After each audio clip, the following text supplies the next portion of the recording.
Picture this. You're in a weekly status meeting. Someone pulls up the dashboard. Every work stream is green. The project is sitting at 90% complete. Your sponsor is smiling. Your team looks relaxed. Everyone is coasting toward the finish line. 6 weeks later, the project is still at 90%. 3 months after that, still 90%. And nobody in that room can explain how it happened. This is not a rare story. This is one of the most documented failure patterns in project management history. And yet, every week, in boardrooms and war rooms across every industry, project managers look at that number and feel relief instead of dread. 90% is not almost done. 90% is where projects go to die. There is a concept in software engineering called Hofstad's Law. It states, it always takes longer than you expect, even when you take into account Hofstadter's Law. It's a loop, a recursive warning, and it applies to almost every complex project ever attempted. But the 90% trap is something more specific and more sinister than general optimism bias. It has a structure. It has a mechanism.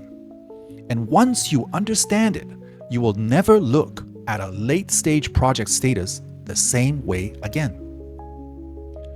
The trap works like this. Early in a project, progress is visible. Deliverables ship, milestones land. The team is energized and the work is, in a strange way, simple. Because the unknowns are still theoretical.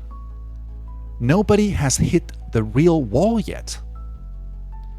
Then you reach the final stretch, and the work changes character entirely. The remaining 10% is not 10% of the original problem. It is the hardest 10%. The integration work, the edge cases, the handover dependencies, the approvals that require 3 people to be in the same room, the legacy system that wasn't fully documented, the stakeholder who hasn't actually reviewed anything since the kickoff. And all of it was invisible when you built the plan. Let's look at the evidence. The United States Government Accountability Office has studied major federal IT projects for decades. Across hundreds of programs, they found that the majority of overruns, time and cost, were concentrated in the final delivery phases. Not the discovery phase, not the build phase, the last mile. McKinsey and Oxford published joint research on large infrastructure projects that found the average cost overrun was 45% above budget.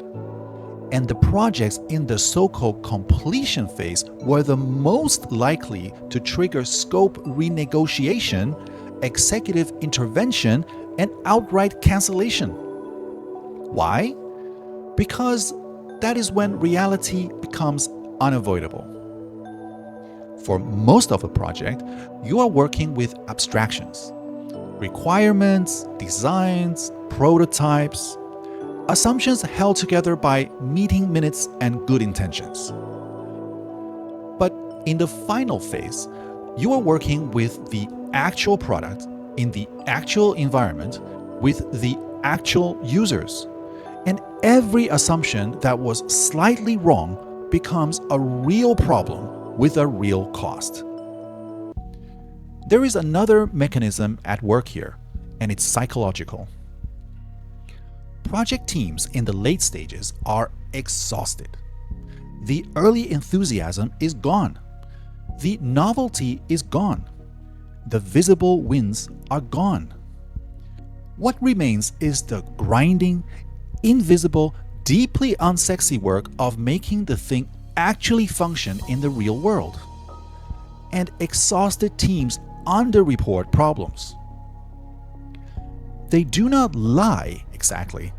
They report what they believe, but what they believe is shaped by fatigue, by proximity to the work, and by a very human reluctance to be the person who walks into the status meeting and says, "We are further from done than we thought." So the dashboard stays green, and the project stays at 90%. There is a name for this in aerospace engineering. It is called schedule pressure bias. NASA documented it after the Challenger investigation. Teams under deadline pressure systematically underestimate remaining work. They don't do it deliberately. They do it because the pressure to be almost done becomes the pressure to report being almost done. The Columbia Accident Investigation Board found the same pattern 15 years later. The problem was not incompetence. It was a reporting culture where green status was rewarded and yellow status was questioned until it turned green again. Now, bring that back to your project. When did you last reward someone for reporting a problem early? When did you last make it safe to say, "I think we are closer to 70% than 90%? Here's the truth that most project managers never confront directly. 90% completion is not a milestone, it is a category. It is the category that contains everything that is known to be remaining, which is, by definition, the smallest and least scary sounding slice of the actual remaining work. The real remaining work lives in 3 places your status report does not capture. First, unknown unknowns. The issues that don't exist yet in your risk register because nobody has encountered them yet. They will surface in UAT, in load testing, in the first week of real user traffic. They always do. Second, dependency slack. The work that is technically done on your side but requires action from a vendor, a regulator, a third-party integration team, or a senior stakeholder who has 17 other priorities. That work is not in your Gantt chart. It is in someone else's inbox. Third, the rework multiplier.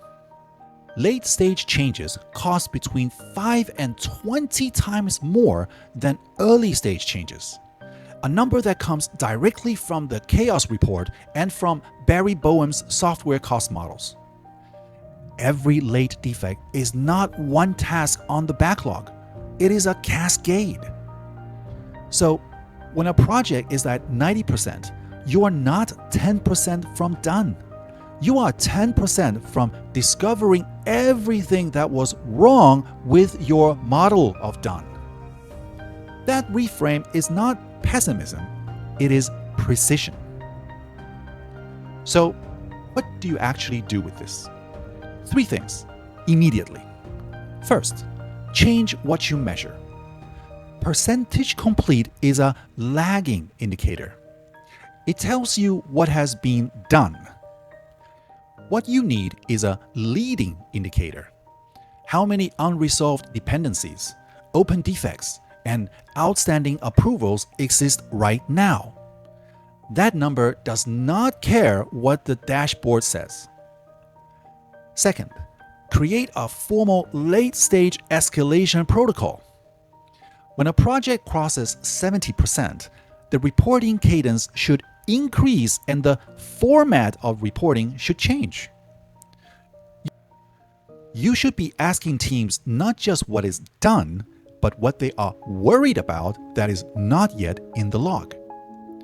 Psychological safety in status reporting is not a soft concept. It is a risk management mechanism. Third, time box the 90%. When a project reports 90% complete for the second consecutive week, that status should automatically trigger a structured review, not as punishment, as protocol. Because the data tells you that the team's model of remaining work is almost certainly wrong. And the longer you wait to surface that, the more expensive the correction becomes. The 90% trap is not a failure of skill. It is a failure of measurement. Measuring completion instead of measuring distance from done. Those are not the same thing. A project that is 90% complete is a project where 90% of the visible work is finished.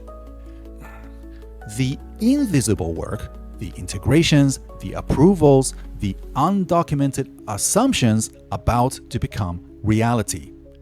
That work has no percentage, and it never shows up green. If this changed how you read your next status report, the next video goes deeper into the specific language patterns that signal a project in trouble 6 weeks before the dashboard does.